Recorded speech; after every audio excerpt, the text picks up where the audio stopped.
When Eric and I first moved in, I remember thinking how lucky we were. We found this place on a quiet street in Milwaukee, tree-lined, peaceful, one of those neighborhoods that feels like it hasn't changed since the 70s. The kind of place where the mailboxes are still mounted on front porches, and people say things like, "Morning" when you're walking the dog. It felt like a fresh start. We were both coming off stressful jobs and long commutes, and the idea of slowing down, even just for a year, sounded amazing. We were renting the top unit of a duplex. The bottom was occupied by a retired nurse named Harriet, who baked pies and talked about her late husband like he still lived there. She was sweet, kind of like a sitcom grandma, always offering extra baked goods and asking us if we were getting enough sleep. The house next door, though, that was different. It looked abandoned, like the kind of place that should have a foreclosure sign or a warning taped to the door.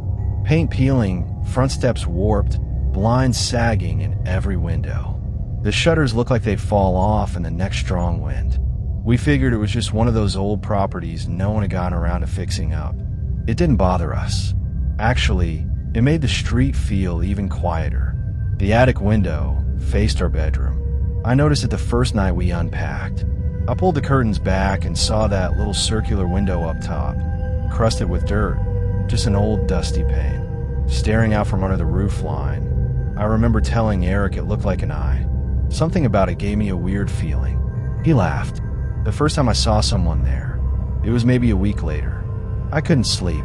It was around 2 a.m. I got up to grab water and ended up scrolling on my phone by the window. That's when I looked up and saw it. A silhouette, just standing there, not moving behind the attic glass.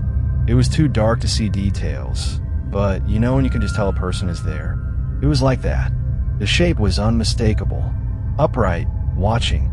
I told Eric the next morning, kind of laughing as I brought it up. "We haven't had a ghost," I said. He rolled his eyes. "Probably a weird shadow, or your reflection. That place is empty." I believed him at first, but then I saw it again and again. Always around the same time, late, always in the same spot, the same motionless outline behind the attic glass. I started keeping the curtains closed, but I couldn't unsee it.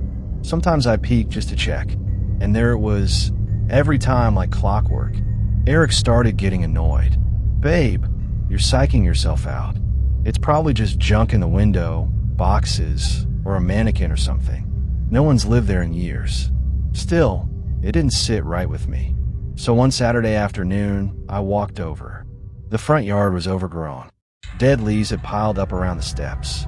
The mailbox was rusted shut, and the house number was barely visible. I stood at the base of the steps and looked up at the attic window. It looked empty now, just glass and grime. I was about to turn back when I noticed something. A curtain just barely pulled aside, then dropping back into place. I backed away fast. Sleep? Yeah, that didn't happen that night. I tossed and turned all night. I started noticing little things after that. Scratching sounds at night. Light movement across the window, like someone pacing. Once I thought I heard a voice, just a whisper, but enough to stop me cold. Not words, just sound. Low and strange. Eric told me to stop watching so many true crime documentaries. "You're letting your imagination win," he said. So I let it go.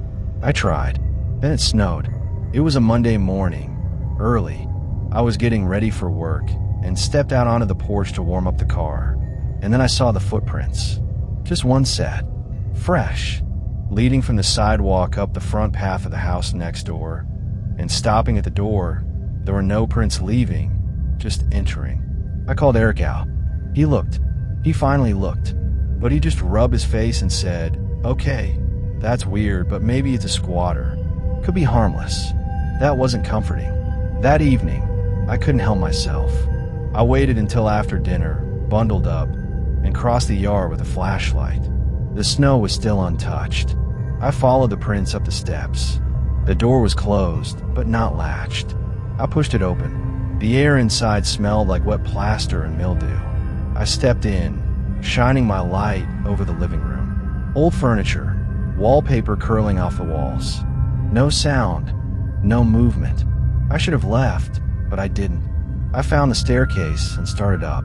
Each step creaked like it was announcing me. The air grew colder as I climbed. When I reached the top, I turned toward the attic door. It was closed. My hand was right above the knob, but I couldn't move. Then the door slammed from the inside. I bolted, ran back to the house. Eric met me on the porch, freaked out, asking what happened. I couldn't even speak, just pointed.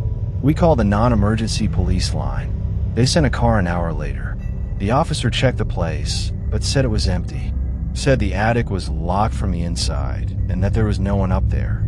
Probably wind, he said, or a raccoon. I asked how a raccoon made those footprints. He didn't answer. We bought blackout curtains the next day. I started keeping a journal. Every night, I checked the window. I wrote it down. Every sound, every flicker. I even started taking photos from our upstairs window, trying to catch something, anything, but eventually, the sighting stopped. No more figure, no more footsteps, no more open curtains. Weeks passed, then months. One night, after coming home from a late work event, I looked up by habit and the attic window was open. No figure, no shadow, just an empty black circle where the glass had once been. Whoever or whatever was up there wasn't anymore.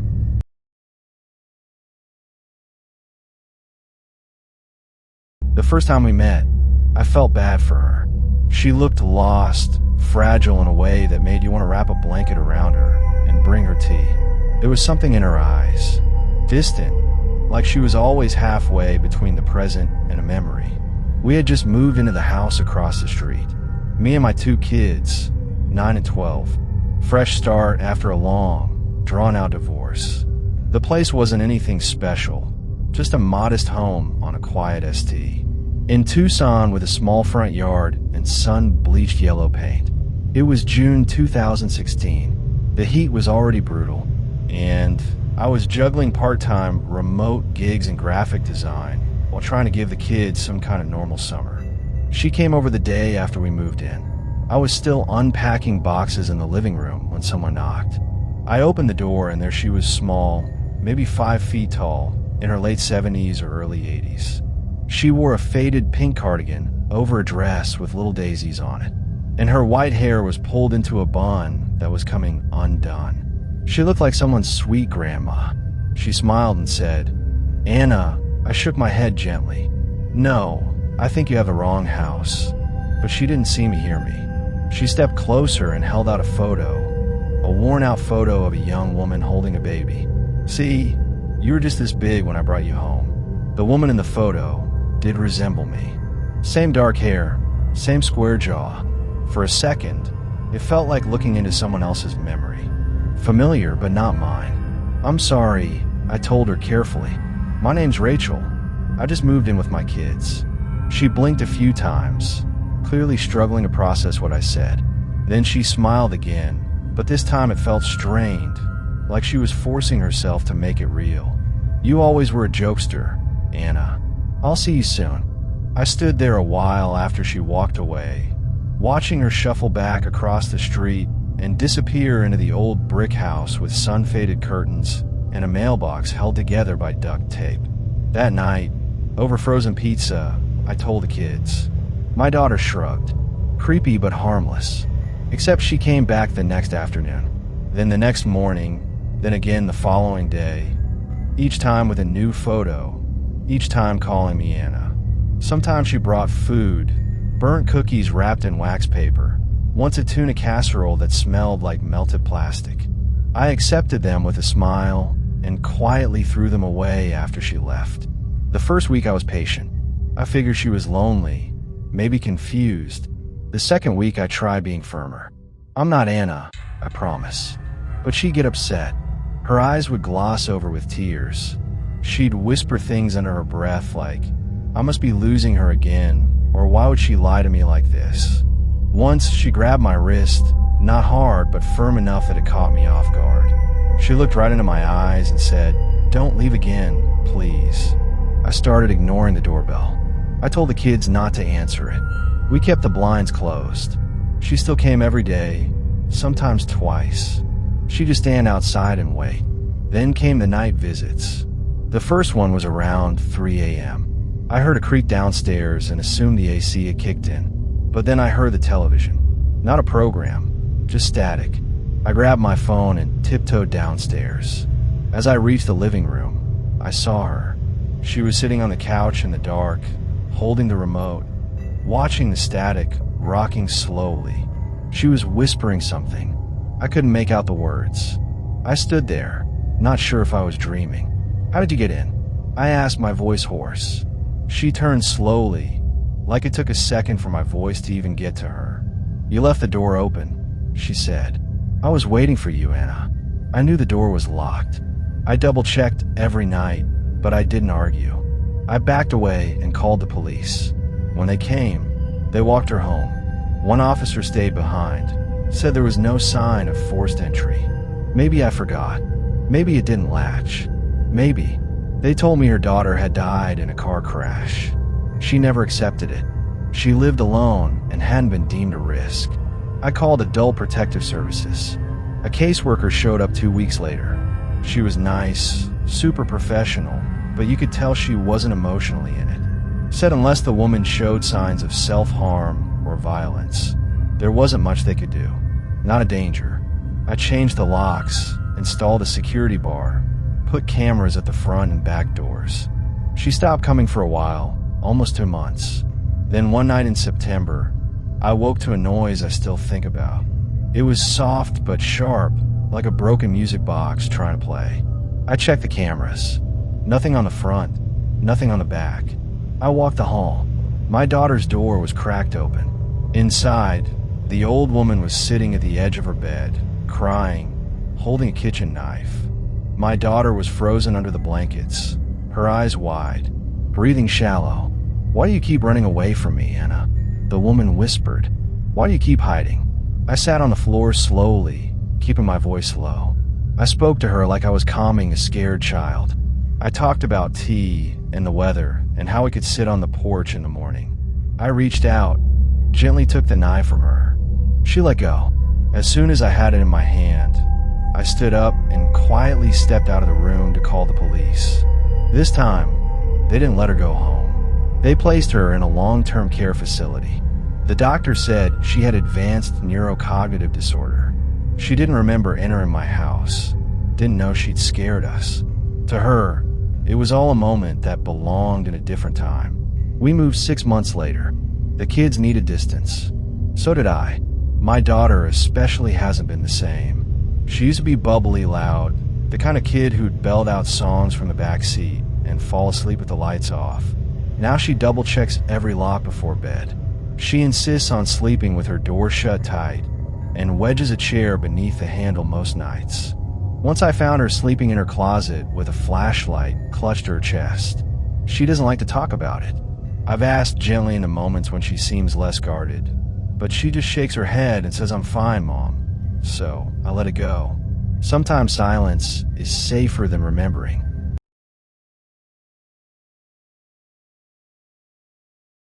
When we got that house in Raleigh, it felt like a win. I remember thinking, man, we actually lucked out with this one. A little worn around the edges, but cheap and close to campus. My roommate Jess and I were both sophomores at the time. She was the type who labeled her leftovers and always had earbuds in. I was more chaotic, I guess. We balanced each other out. The house had creaky stairs, scuffed wood floors, and a weird smell in the hallway that never quite went away, somewhere between mothballs and dust, but felt like college. Lived in a little wild. Ours. The guy downstairs, Donnie, seemed harmless enough. A little quiet, maybe in his late 20s. Always wore those black cargo pants that kind of swished when he walked. When we first met him, he was nice enough. Said hi when we passed him. Offered to carry up a heavy package once. Never gave off any red flags. Even chatted with Jess once about local coffee shops. Told her where the best almond croissants were. And asked if we liked cats because he sometimes left food out for a stray that came around. He smiled a lot. That kind of disarming smile that made you feel guilty for ever assuming the worst. That was September. By the time October rolled around, Jess and I were deep in midterms and barely home. She mentioned one night that Donnie gave her weird vibes, but I didn't think much of it. I was too busy juggling classes and work. Then that one weekend in early November, she left to visit her parents in Charlotte. I didn't mind being alone. I had a paper to write, a fridge full of snacks, and plans to catch up on trash TV. I even lit a candle, something warm and cinnamony, and played music while I cleaned. I remember thinking how nice it was to have the space to myself for once. The first night was quiet. I made mac and cheese, curled up under a blanket, and crashed early. But around midnight my phone buzzed. Unknown number. "Hey, sorry if this is weird. Just wanted to say goodnight." I stared at it for a second, then replied with "Who is this?" No answer. I figured it was a wrong number. Whatever. I went to bed the next day. Another text. "I heard you drop something in the kitchen. Everything okay?" This time I didn't reply because, I had dropped a spoon earlier and I hadn't said anything out loud. The kitchen is at the back of the apartment, and the only thing that kind of made sense that crossed my mind was that Donnie's unit was directly below ours. But it didn't make sense unless he was already listening in somehow. I started running through possibilities. Maybe he was standing right beneath the floorboards. Maybe he'd found some way to spy on us. Jess's friends pulling a prank. Another text came through about an hour later. "That red hoodie looks good on you." I was wearing it. I jumped up and yanked all the blinds closed. I stood in the center of the room, trying to stay calm. Then I locked the front door, deadbolt and all, and moved to the kitchen. The balcony door has this flimsy little lock and a latch I never really bothered with.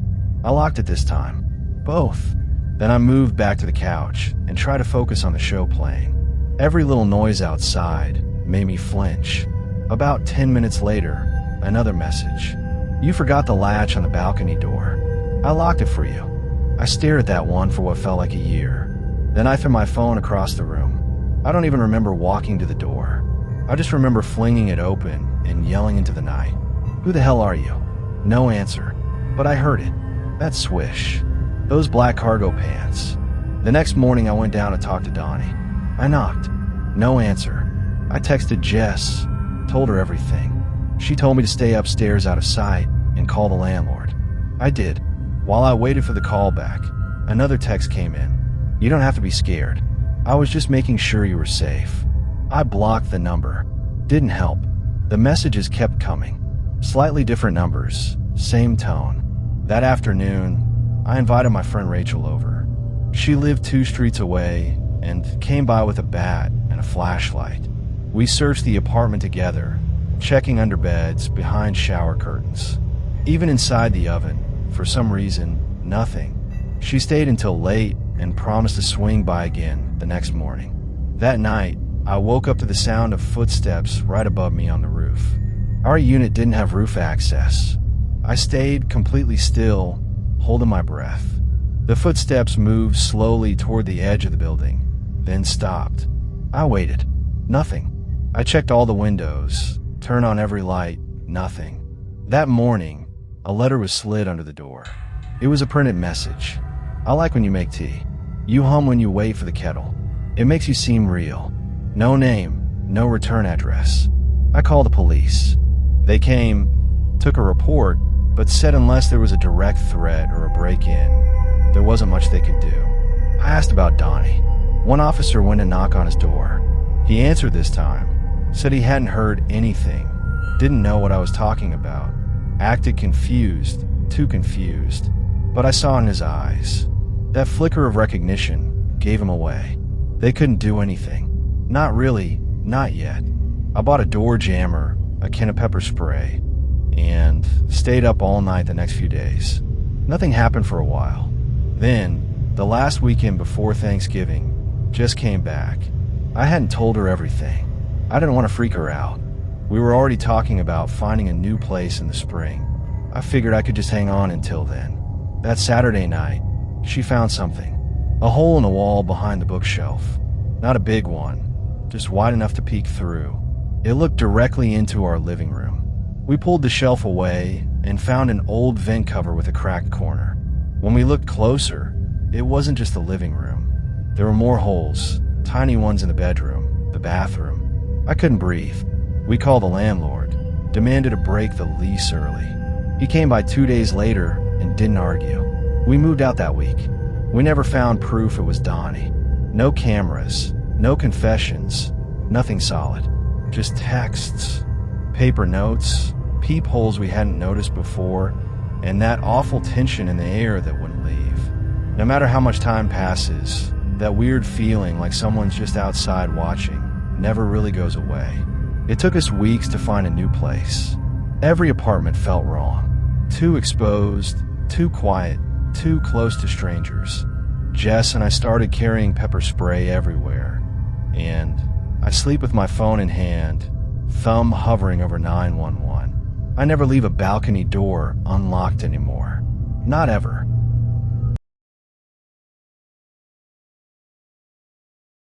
I work at a convenience store in Missoula, Montana. Graveyard shifts mostly, which means I get home just in time to watch the moon pack it in and let the sun start its lazy crawl over the mountains. Sleep overrated. At least that's what I tell myself after my third cup of shitty black coffee. When you work nights long enough, your body forgets how to sleep like a normal human. You learn to exist in that in-between state. Half awake, half wired, always a little on edge. Anyway, I live in the top half of a duplex a few blocks from the store. The kind of place you rent when you're in your 30s and realize you're too old for roommates, but too broke for anything decent. It's got its quirks, creaky stairs, a kitchen from the 80s, a heater that sounds like it's coughing, and a lingering smell of mildew in the walls, no matter how much Febreze you spray. But it's quiet, or it used to be. The bottom half's been rented out by a guy named Travis. Mid-40s, I think. Tall but slouchy. Always wearing those weird orthopedic sneakers and this green beanie, no matter the weather. We've exchanged maybe 10 words since I moved in. He doesn't answer the door when I knock. Packages pile up at his front step. Never any music, never any lights. Once I joked to a friend that I was living above a ghost. Nobody ever saw him leave, and nobody ever saw anyone visit him. But then I started hearing things. Just small, repetitive scraping sounds late at night. I get home around 3:30 a.m., kick off my shoes, nuke whatever leftovers I had, and sit in front of the TV to wind down. That's when I'd hear it. Faint but clear. Scrape. Then a pause. Then another scrape. Almost like someone slowly dragging a stick across cement. I figured Travis was just weird. Maybe he was one of those people who rearranged furniture compulsively. Maybe he had a pet. Maybe he was building something. I tried to write it off. Everyone has their quirks. Then came the dragging. It was louder, heavier, like someone was hauling a dead tree across the floor. I'd sit there frozen, listening to it shift across the floorboards below me, slow and uneven, as if it took effort. It went on for several minutes at a time. Sometimes it stopped suddenly, and I'd lean forward to listen harder, only for it to start again, just as I relaxed. I tapped on the floor once, just to see if he'd stop. He didn't. A few days later, I asked our landlord, Don, if he'd heard from Travis lately. Don shrugged and said Travis paid rent on time, so he didn't care what the guy did as long as he wasn't lighting fires. Typical Don. If the place wasn't literally burning, he didn't want to deal with it. That night, I came home to something new, a growl. I swear I'm not making this up. It wasn't a human voice. It sounded like a large dog with a throat full of gravel. One long, low growl that seemed to vibrate through the floor and right into my bones. I paused mid-bite of a reheated burrito, holding my breath as the sound dragged on. I turned everything off and just listened. It didn't happen again. But after that night, I couldn't relax. I'd find myself listening for it, waiting. I started leaving the hallway light on. I kept a hammer next to my bed. Not a bat, a hammer. I don't even know why. Maybe because it felt heavier in my hand. More final. The worst part, the basement door. It's in the hallway between the two units and leads to this shared laundry space and storage area. Usually locked. Always locked. I checked it once out of curiosity when I first moved in. It creaked but didn't budge. Until it wasn't. One Sunday afternoon, I came home early from a shift and saw it swinging open. Just barely, like someone hadn't closed it all the way. I should have walked upstairs. I should have minded my business. But I didn't. Curiosity is a hell of a thing. I pulled out my phone, turned on the flashlight, and stepped inside. It smelled like wet cardboard and something old. The kind of scent that clings to basements and attics and things people don't want to remember. The stairs groaned under me as I moved down slowly, dust dancing in the beam of my light. Boxes, shelves, dusty tools, an old exercise bike. Nothing alarming. Then I saw the tarp. It was crumpled in the far corner, tucked behind a shelf. Something about it looked wrong. Not just the way it was bunched up, but the shape underneath it, uneven, like there was something or someone beneath it. I took 2 steps forward. Something moved. Just a twitch, but enough. I bolted back up the stairs and slammed the door shut. I even shoved a chair in front of it, like that would help.